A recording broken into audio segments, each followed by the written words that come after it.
Hey guys, welcome to lesson 2 on the basics or fundamentals of C#. So at the end of the last class, we were going through just simple writing in your console and some variable creation.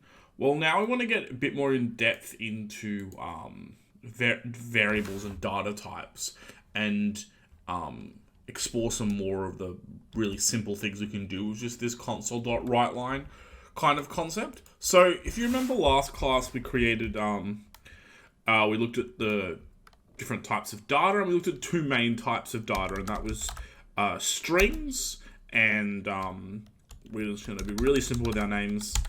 And these can be any like set of words or sentences, anything like that. So it can be hello world, obviously, and then we end that with a nice little semicolon. And then all we have to do here is we can just replace this here with string 1, and then when we press play, we will get it to say, it'll say hello world. So that's just a quick refresher. See, hello world. And so what we're going to look at today is some more complex ways we can deal with data and have like a kind of almost like a silly conversation. So, if we wanted to have a conversation with the user, we need to use this newer console command, and that's console readline. So let's start by maybe introducing it, the computer, if you will. So, hello world, my name is Declan.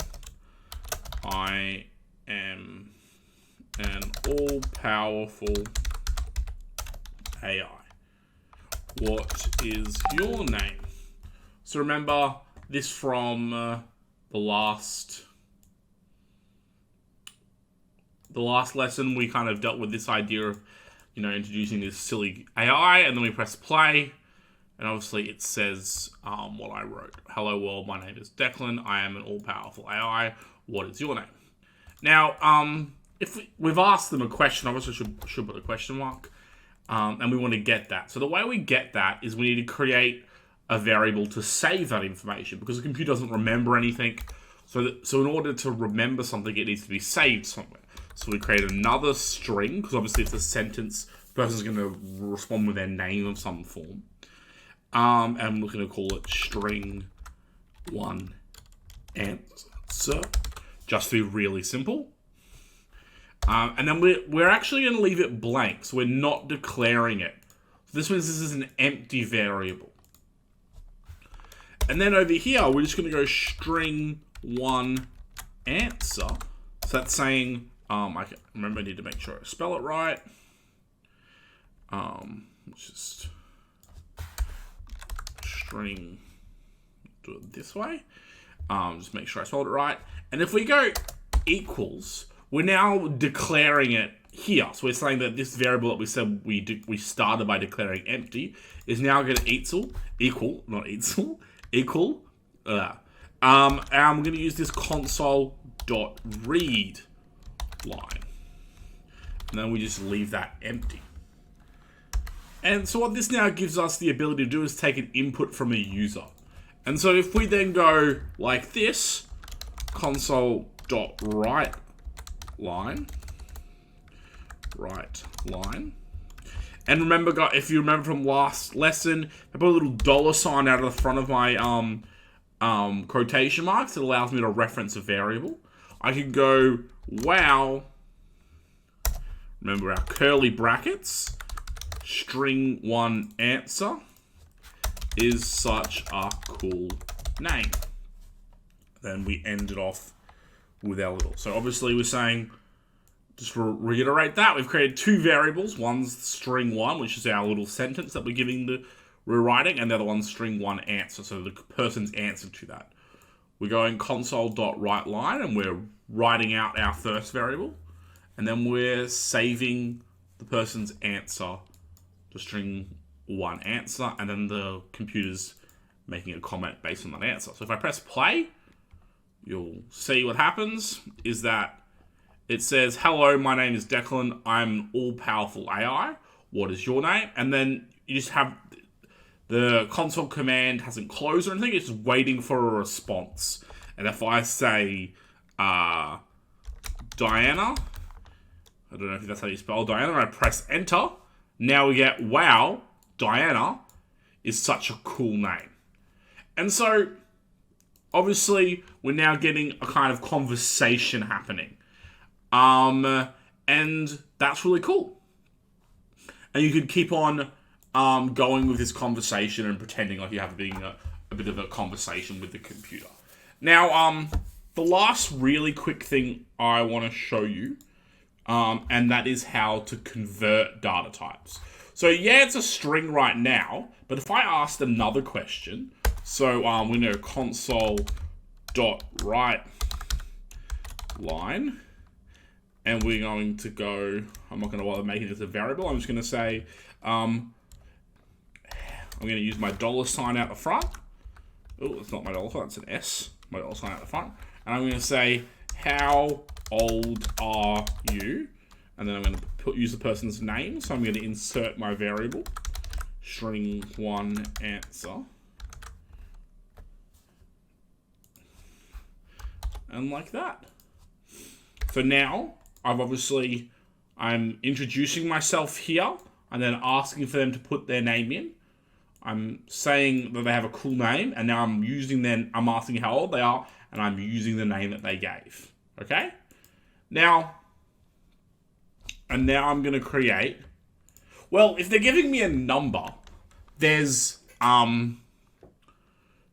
two things I can do. I could create an int like this, like, because obviously it's a number. They're going to be an age like 12 or 13. People don't really say, over the age of about 2 years old, people don't say 2.5 or 1.5. So doesn't have a decimal place, and I can call this age, right, user. And I can leave it blank because I want them to be able to declare it.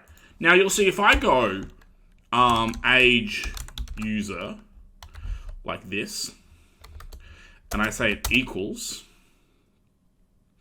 console.readline,